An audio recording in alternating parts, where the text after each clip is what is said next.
Olá, pessoal. Essa é mais uma devocional da série A História de Jesus. O objetivo dessas devocionais é que conheçamos mais a respeito do ministério do nosso Senhor aqui nesse mundo, os fatos relativos à sua morte, à sua ressurreição e o que veio depois disso. Nós estamos fazendo essa pesquisa através do Evangelho de Marcos e sempre levando em consideração aquilo que os outros evangelhos disseram também para termos o quadro mais completo. Na devocional de hoje, nós veremos ainda Jesus ministrando na Galileia, o aumento da tensão entre ele e as multidões, as pessoas que não acreditavam naquilo que ele estava dizendo que era e também não recebiam bem o seu ensino nem os seus sinais. Nas devocionais anteriores, nós vimos o nascimento do Senhor Jesus e os fatos miraculosos em torno disso. Vimos a preparação do Senhor para o seu ministério com a chegada de João Batista. Jesus foi batizado por João, submetido à tentação no deserto, e ali ele derrotou Satanás. Em seguida, ele começa o seu ministério público. Ele faz da sede do seu ministério a cidade de Cafarnaum, que era a cidade de Pedro e sua família, a família de Pedro e André, seu irmão. E de lá de Cafarnaum, que ficava à beira do mar da Galileia, Jesus saía por toda aquela região num circuito de pregação, indo nas sinagogas, anunciando a chegada do reino de Deus, curando doentes e expelindo demônios. Foi ali às margens do Mar da Galileia que ele chamou os primeiros discípulos e, a partir daí, as multidões começaram a segui-lo e ele entra em rota de colisão com os escribas e fariseus, os líderes religiosos que estavam já preocupados com o fenômeno Jesus, as multidões que ele atraía e as declarações que ele fazia para não falar dos sinais e prodígios que ele realizava. O tempo todo, Jesus procura manter em segredo a sua identidade, embora os demônios proclamassem em alta voz que ele era o Filho de Deus, e as pessoas curadas queriam anunciar em todo lugar o bem que Jesus tinha feito, mas Jesus queria manter um perfil baixo, discreto, porque a essa altura as multidões não estavam preparadas ainda para recebê-lo como o verdadeiro Messias de Israel. À medida que cresce a oposição contra Jesus, ele passa a enfocar o discipulado dos seus seguidores. Ele chama 12 dentre eles, a quem dá o nome de apóstolos. Em seguida, começa a ensinar por parábolas, coisa que ele não tinha feito até então. As parábolas eram ilustrações, comparações, analogias que eram usadas para expressar alguma verdade espiritual do reino de Deus. E Jesus contava essas parábolas em público e depois, em particular, dava o sentido delas para os seus discípulos. Ele começa, então, a experimentar a rejeição à sua pessoa por parte da multidão e cada vez mais por parte da liderança. É nesse ponto que os fariseus dizem que ele está possuído por um demônio. E com isso eles queriam dar uma explicação para esse paradoxo, né? Se Jesus, como é que Jesus, ou de onde vinha o poder de Cristo para fazer tantos sinais, prodígios, curar doentes, expedir demônios, se ele quebrava o sábado, se ele comia com pecadores, se ele dizia coisas como eu perdoo pecados. Então, a solução que os fariseus encontraram foi dizer que o poder de Jesus era o poder de Satanás. E Jesus então disse que aquele tipo de declaração se constituía no pecado imperdoável, a blasfêmia contra o Espírito Santo. A partir de agora, nós vamos ver mais alguns dos acontecimentos que ocorreram no período intermediário de Jesus, ainda na região da Galileia. E quando a rejeição à sua pessoa, à sua pregação, começa a escalar mais um pouco. Gostaria de destacar 6 incidentes que aconteceram nesse período, que estão narrados aqui no Evangelho de Marcos. O primeiro, Jesus acalma uma tempestade. Nós estamos aí no capítulo 4, no verso 35 do Evangelho de Marcos. E vamos, na devocional de hoje, até o capítulo 6, verso 29. Mantenha sua Bíblia aí ao seu lado, porque nós vamos seguir praticamente verso por verso, né? Embora, é claro, numa devocional como essa, a gente vai cobrir grandes blocos de material sem entrar nos detalhes. Aqui no capítulo 4 de Marcos, do verso 35 a 41, Marcos registra aquele episódio conhecido de Jesus acalmar a tempestade. Durante todo aquele dia, Jesus estava à beira-mar, num barquinho, ensinando as multidões, ensinando por parábolas. E ao final do dia, cansado, ele pede aos discípulos para que vão para o outro lado. Eles estavam no mar da Galileia, Jesus queria ir para a região de Gadara, ou Gesara, e para isso tinha que atravessar o mar da Galileia, chamado mar, mas na verdade era um lago, né? Um lago muito grande, que era alimentado pelo Rio Jordão, e ligado pelo Rio Jordão ao Mar Morto. Então Jesus quer ir para o outro lado. E então os discípulos colocam Jesus no barquinho, onde ele já estava, e aí eles começam, né?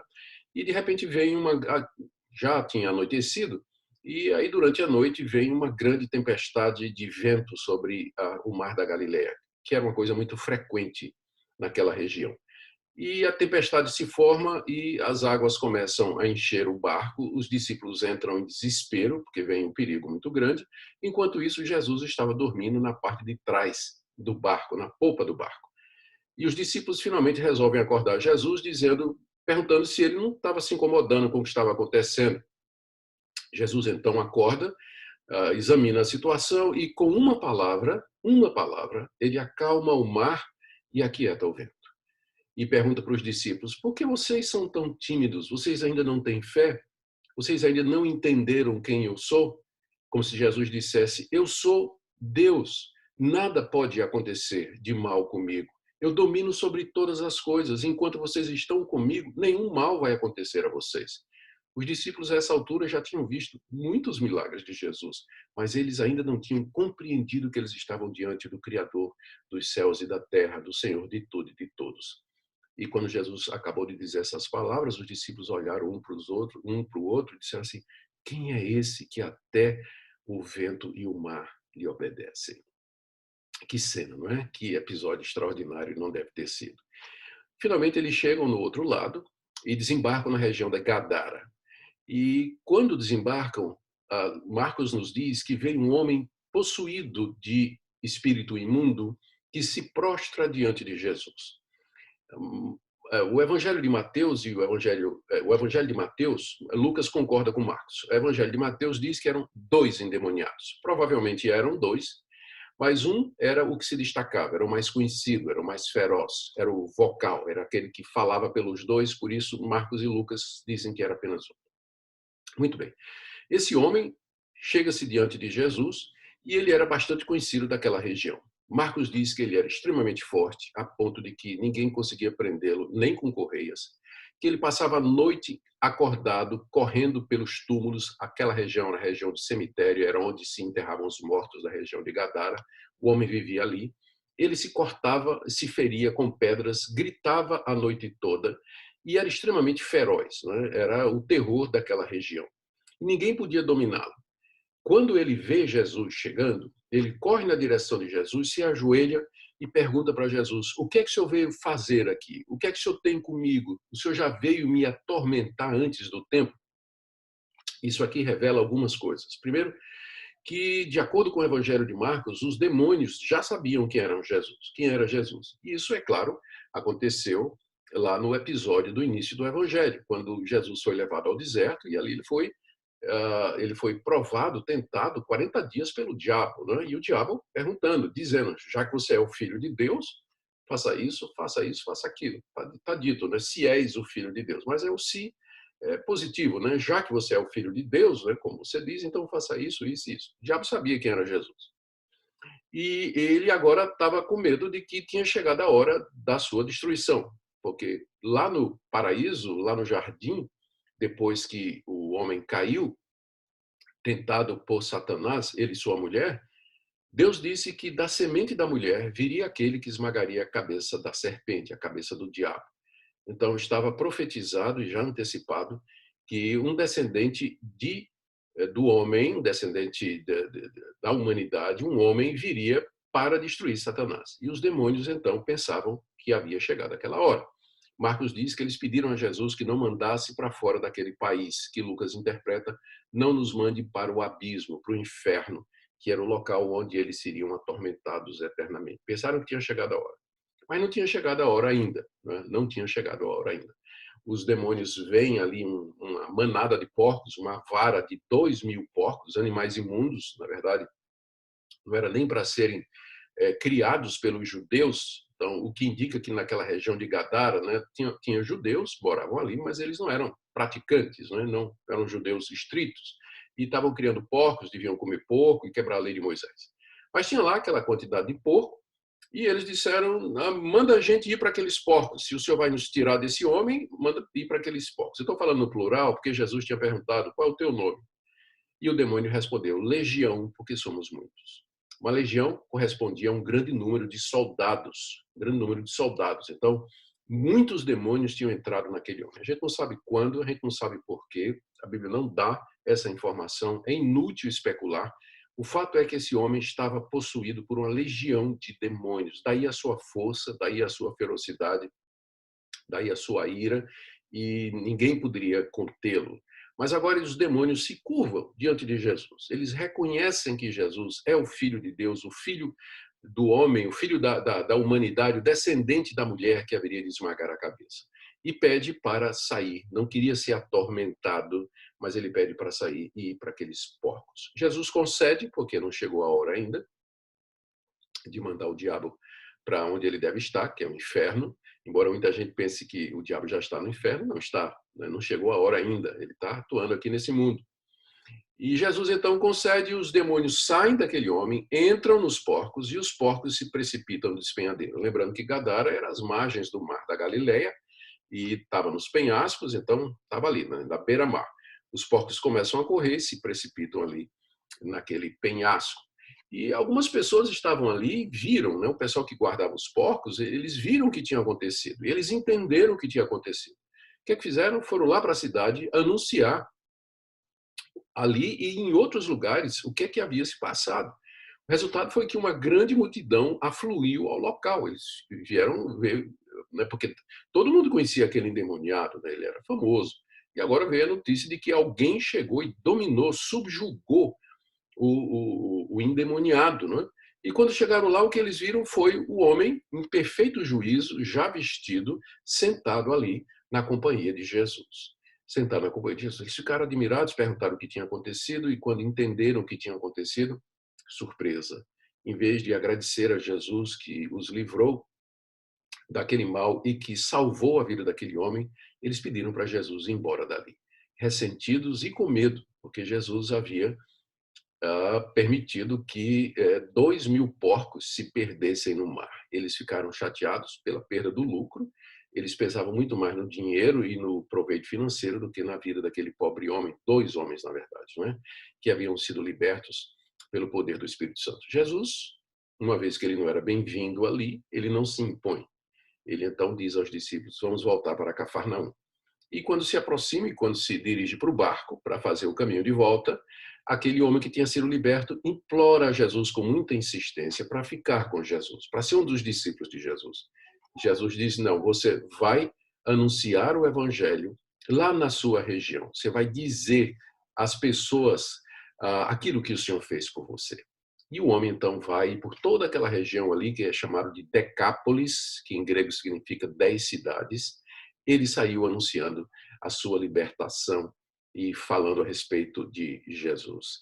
Que coisa maravilhosa, né? Que episódio maravilhoso esse, que onde Jesus demonstra a sua mais completa e total autoridade sobre os espíritos imundos e sobre os poderes das trevas, e revela qual era a sua intenção de atravessar o mar. Era para salvar aquela única pessoa, aqueles dois endemoniados. Né? Passou por todo aquele trabalho por conta de vir buscar o seu eleito, né? Atravessou o mar em busca da ovelha desgarrada. E agora, cumprida a missão, transforma-o no missionário, deixa-o em Decápolis e retorna para Cafarnaum, onde mais episódios o aguardam ali. Marcos nos diz que quando Jesus chegou do outro lado, em Cafarnaum, ele, como era seu costume, ele entrou na sinagoga para ensinar, provavelmente no dia de sábado. Um dos chefes da sinagoga, um dos líderes da sinagoga, chamado Jairo, se aproxima de Jesus e ele tem um pedido. Jairo era um daqueles que tinham escutado a palavra de Jesus e tinham visto os milagres que Jesus tinha feito, e ele tinha crido em Jesus.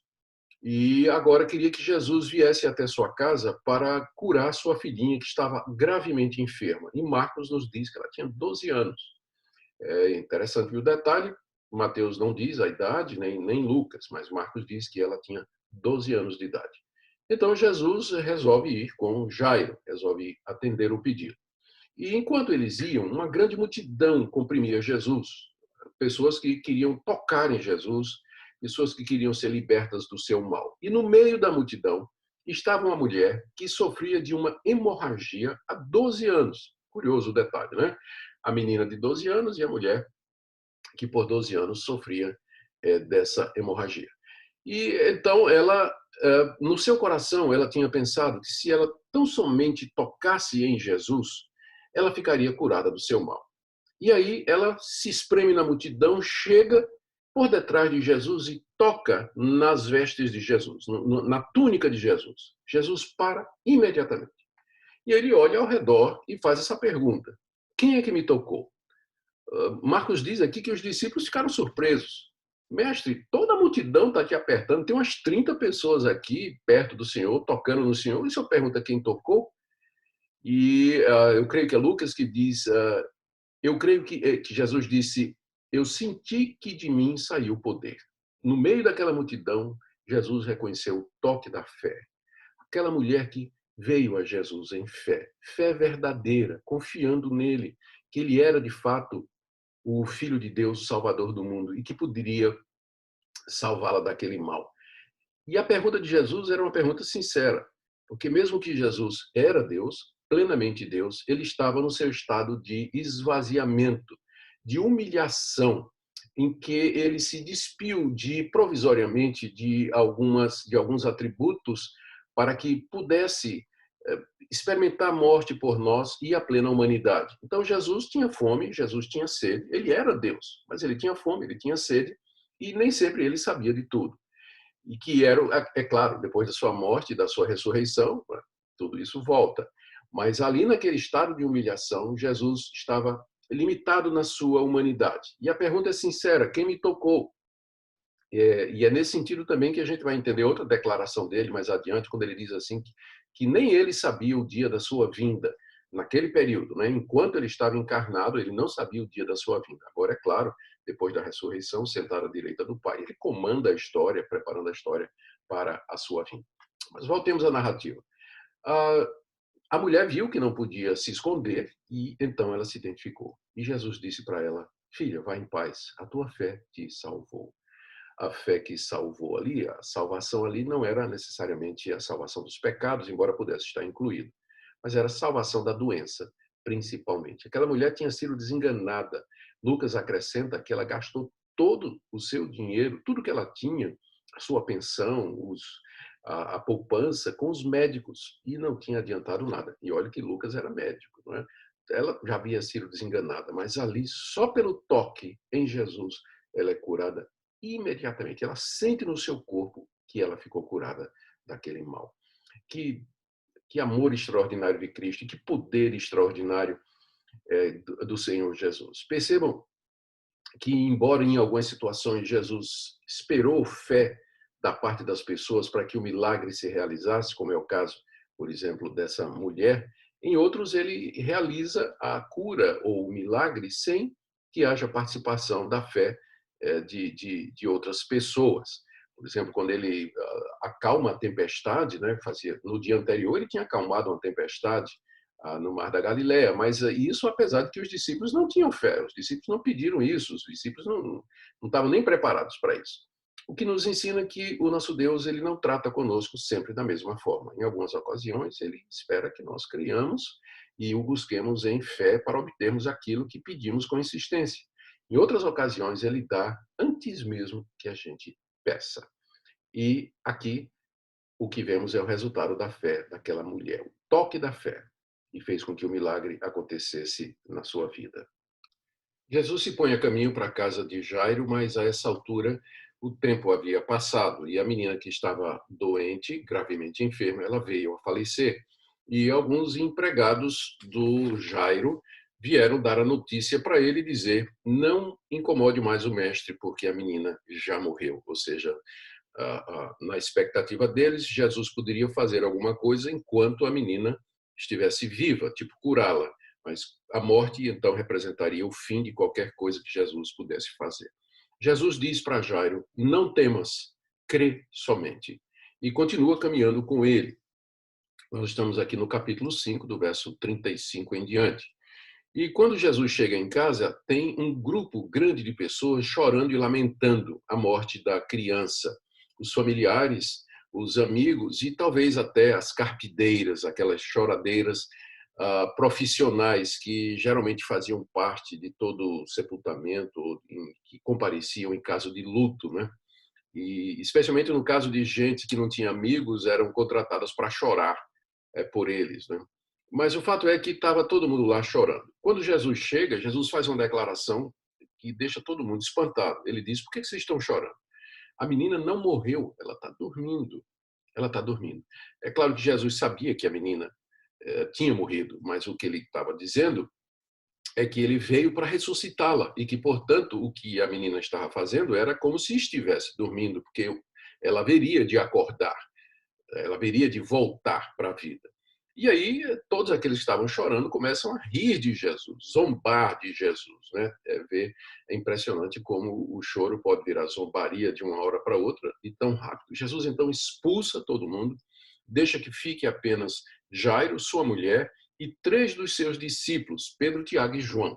E com aqueles 5 ele entra no quarto onde está a menina, ele toma a mão da menina e diz em aramaico, Talita cumi, que significa menina, levanta-te. É isso que a palavra talita significa, né? E tem é um nome já conhecido em português, né? Um nome próprio, né? Tem muitas moças e mulheres chamadas de Talita e é isso que significa menina.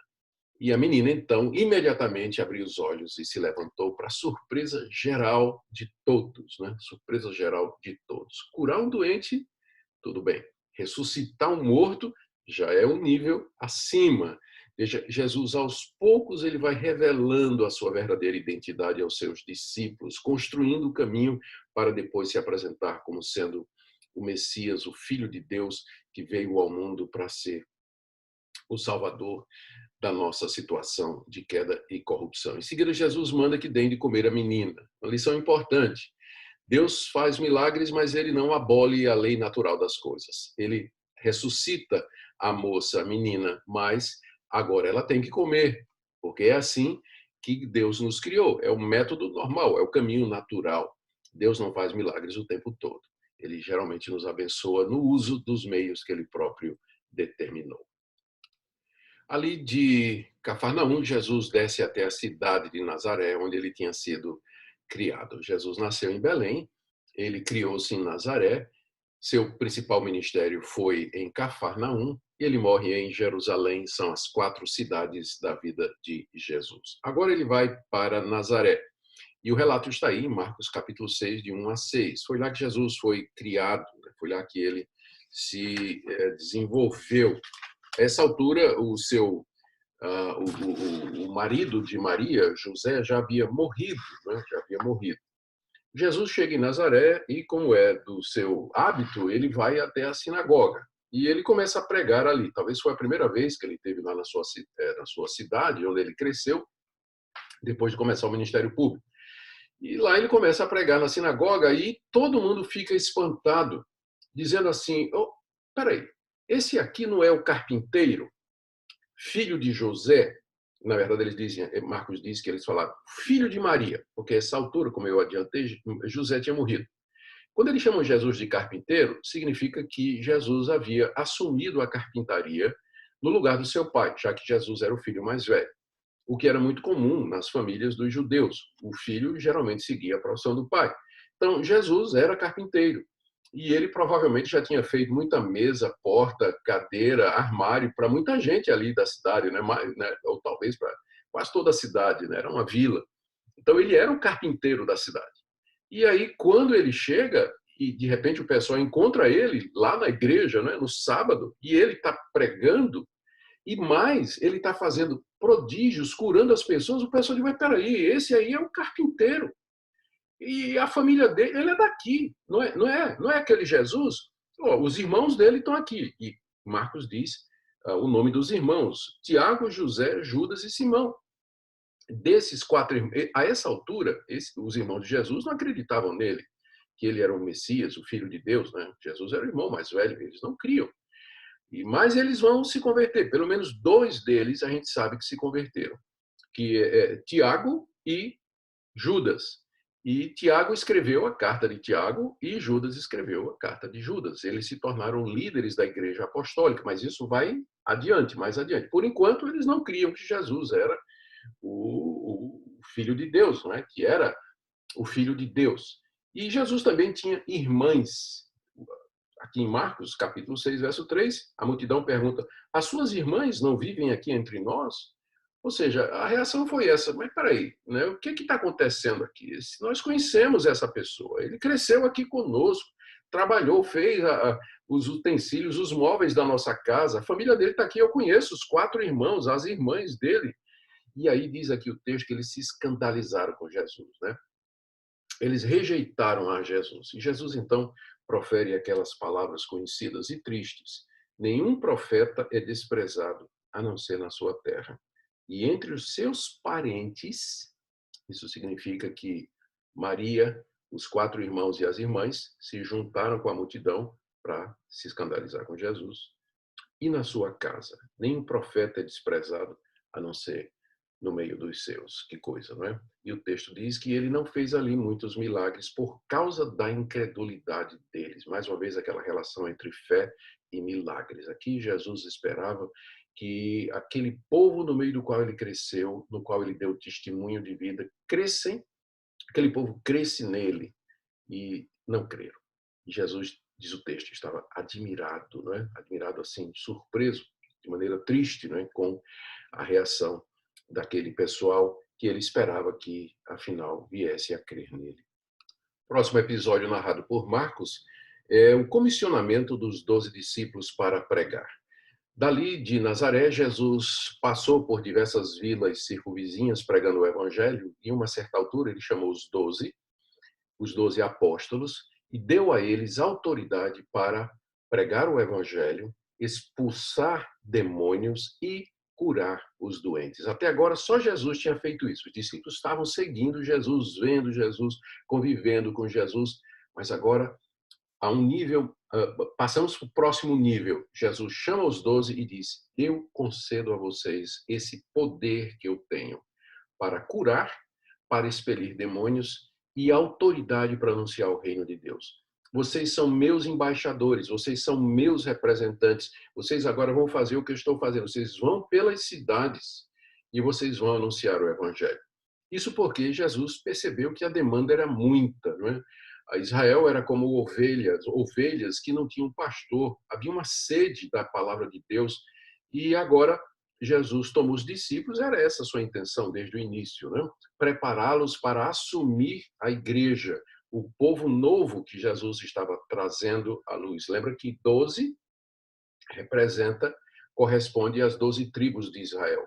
Jesus está trazendo um novo Israel, o povo espiritual de Deus. E a semelhança do Israel antigo, que tinha 12 patriarcas, o novo Israel, liderado por Cristo, tem 12 apóstolos, que vão ser os seus líderes, que vão lançar a base, o fundamento da igreja, que é Jesus Cristo, como acontece no restante do Novo Testamento. E Jesus, então, manda que eles vão e dá algumas recomendações. Ele manda que eles não levem comida, nem bebida, nem dinheiro para o caminho, que vivam da caridade e da generosidade do povo. E aqui é onde a gente tem um princípio de que o trabalhador é digno do seu salário e que os obreiros que são dedicados à pregação do evangelho, eles devem receber ajuda financeira dos que puderem fazê-lo e dos que foram abençoados. E então os discípulos, nos diz Marcos, eles saindo pregavam ao povo que se arrependesse, expulsavam muitos demônios e curavam numerosos enfermos, ungindo-os com óleo. Toda essa agitação, todo esse sobrenatural, todo esse movimento acabou despertando a atenção do rei Herodes. Capítulo 6, de 14 a 29, é o último episódio que nós vamos mencionar agora. Lá no início aqui do Evangelho, Marcos, depois de dizer que Jesus tinha sido tentado, ele diz também que Depois que João Batista foi morto, Jesus foi para Galiléia anunciando o evangelho de Deus. Então, Marcos já tinha mencionado a morte de João Batista, o precursor de Jesus, lá no início, no capítulo 1. E agora, aqui no capítulo 6, ele nos diz o que é que aconteceu. João Batista havia denunciado o rei Herodes por estar vivendo com a sua cunhada, a mulher do seu irmão Filipe, chamada Herodias. E João denunciou. João disse a Herodes que ele estava vivendo em adultério, ele não poderia possuir a mulher do seu irmão. E o rei Herodes não gostou nadinha disso aí, e muito menos Herodias, né, a adúltera, que instigou Herodes, que prendeu João, mandou prender João, calar a boca de João, não queria que João em público ficasse denunciando o pecado dele. Mas acontece que Herodes tinha uma queda por João, porque reconhecia que João era um homem justo e costumava descer até a prisão do seu palácio, onde estava João detido, e ali escutava João pregar o evangelho. Eu imagino a figura, não é? Ele sentado ali num tamborete em frente à cadeia, às grades, e João emergindo lá do escuro e dizendo: Herodes, arrepende-se, arrependa-se, o reino de Deus já chegou. Esse que está pregando e que você teve notícia, ele é de fato o Messias. Eu vi o Espírito Santo de Deus descer sobre ele e a voz do céu dizendo: esse é o Filho amado em quem me comprazo. Eu não sou digno de desatar as sandálias dos pés dele. Eu batizei com água, mas ele é o que batiza com o Espírito Santo. Converta-se, Herodes, dos seus pecados. O reino de Deus está chegando. Imagina João Batista pregando lá para o rei Herodes. E o texto diz, Marcos diz que Herodes ouvia até de bom grado. Mas a mulher estava muito irada, a Herodias. E o que é que aconteceu? Teve a festa de aniversário de Herodes. E a mulher de Herodias, do seu primeiro casamento, né, com Filipe, chamada Salomé, não, isso, o nome dela não aparece nos evangelhos, aparece na tradição. Essa moça, que devia ser de uma beleza muito grande, ela dançou durante a festa, encantou os convidados e o rei Herodes, que provavelmente já embriagado, não é, ou num arroubo aí de orgulho, de arrogância, disse: olha, moça, o que você pediu, eu dou até metade do meu rei. O que é que a moça fez?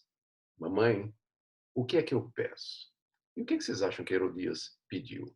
Ela disse: eu quero que você diga a ele para trazer num prato a cabeça de João Batista.